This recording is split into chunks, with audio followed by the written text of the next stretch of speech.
kahit na tayo ay napalayo sa Kanya, gumawa pa rin ang Diyos ng paraan. Anong paraan?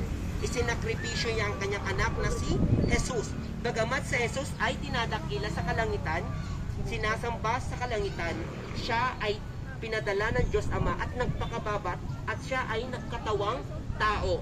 At alam niyo po, sabi ng John 3:16, sapagkat gayon na lamang ang pag-ibig ng Diyos sa sanlibutan, kaya't ibinigay niya ang kanyang bugtong na anak upang ang sinumang sumampalataya sa Kanya ay hindi mapapahamak, kundi makakaroon ng buhay ng walang hanggan. Ang pag-ibig po ng Diyos napakalaki, di ba? Ang pag-ibig ng Diyos ay nagliligtas at ang pag-ibig ng Diyos ay napakalawak. Kita niyo yun?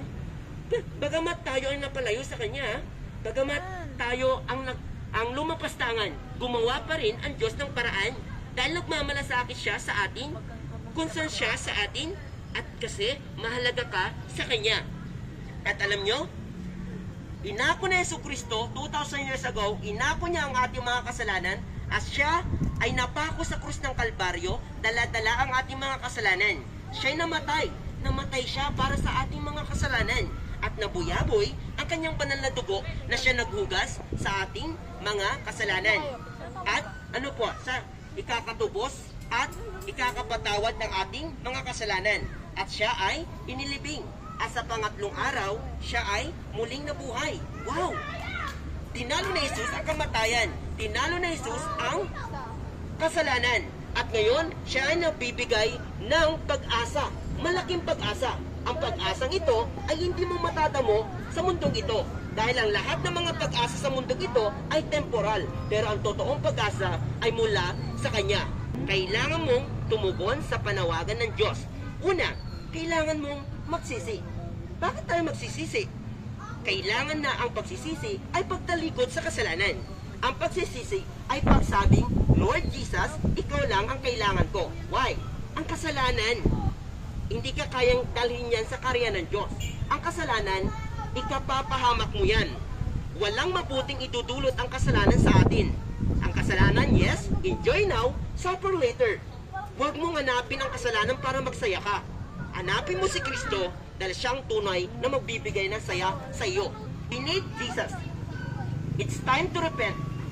Binibigyan ka ng Diyos ng pagkakataon to repent and return to Him. Forsake all your sin and follow the Lord Jesus Christ. Amen? Siya lang yung kailangan mo. Hindi religion, hindi kayamanan, hindi pera makapagliligtas sa'yo, kundi sa Jesus lang. Pangalawa, sumampalataya ka sa Panginoong Jesus. Sabi ng Acts 16:31, sumampalataya ka sa Panginoong Jesus at maliligtas ka. Kanino daw tayo sasampalataya? Kay Jesus. Why? Sabi ng Bible sa Acts chapter 4, verse 12, walang sino man sa mundong ito ang makapagliligtas sa atin, kundi si Jesus lang. When Jesus said in John 14:6, Jesus said, I am the way, the truth, and the life, and no one comes to the Father except through me. Anumang meron ka ngayon, anumang bagay na meron ka ngayon, anumang gaano mang karami ang pera mo, hindi mo mabibili ang kaligtasan. At ang kaligtasan ay hindi mo yan makukuha sa mundong ito. Ang kaligtasan, ito ay biyaya ng Diyos, libreng kaloob ng Diyos, para magkaroon tayo ng buhay na walang hanggan sa pamamagitan ng pananampalataya at pagsunod natin kay Jesucristo na sinasabi ng Efeso 2:8. Dahil sa biyaya ng Diyos, naligtas kayo nang sumampalataya kayo kay Jesucristo. So we need Jesus. Before it's too late, it's time. He's the God of second chance.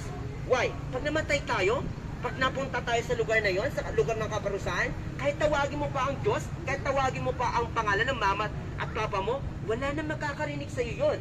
Ang impyerno, napakabaong lugar. Ang impyerno, mas maiinit pa yan sa nararanasan natin ngayon. Ang impyerno, wala nang labasan yan.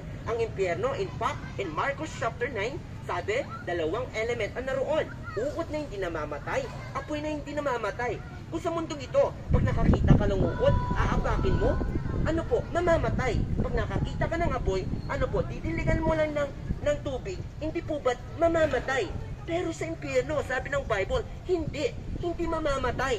Alam nyo, ang kaluluwa, nakakaramdam yan. Gaya ng ating physical. Kasi ang tao, may body, may soul, and spirit. Hindi totoo ang sinasabi ng tao na kapag namatay ka, tapos na ang buhay. No. Sabi ng Bible, sa Hebreo 9:27, minsan lamang mamamatay ang tao. Pagkatapos nito ay ang paghuhukom. Ibig sabihin, may patutunguhan ang tao pagkatapos ng kamatayan. Our soul is still alive. Parang ganito. Halimbawa, ako namatay ako. Ang mamamatay sa akin, itong physical na to. Ito ang magbubulong sa sementeryo at babalik sa alikabok. Samantalang ang aking espiritu babalik sa Diyos at ang aking kaluluwa haharap sa hukuman ng Diyos. Nasabi ng Korento, ibubunyag doon ang lahat ng ginawa natin mabuti man at masama. Now, are you sure na ligtas na yung kaluluwa mo? Sabi ni Jesus sa Marcos 8:36, ano ba ang mapapala ng isang tao kung mapasa kanya man ang lahat ng bagay sa mundong ito, pero mapapahamak naman ang kanyang kaluluwa? Alam nyo, ang pinakakailangan mo ngayon, hindi ang mga bagay sa mundong ito. In fact, sabi ng mga ngaral 5:16, nakakalungkot isipin, ipinanganak tayong walang dala, mamamatay din naman tayong walang dala. So walang bagay dito na ating madadala kapag namatay tayo. Tama? So meron ka na ba nakita namatay na dala niya yung jowa niya? Meron ka na ba nakita namatay na dala niya yung motor niya, bahay niya? Di ba wala? Dahil yan ang realidad. Ang pinakamahalaga, kaluluwa natin. Gaano ka mang kaganda, kagwapo sa tao, kung ang puso mo, dungis siya ng kasalanan. Di ba? Sabihin ko sa iyo, ito na ang panahon para manumbalik sa Kanya.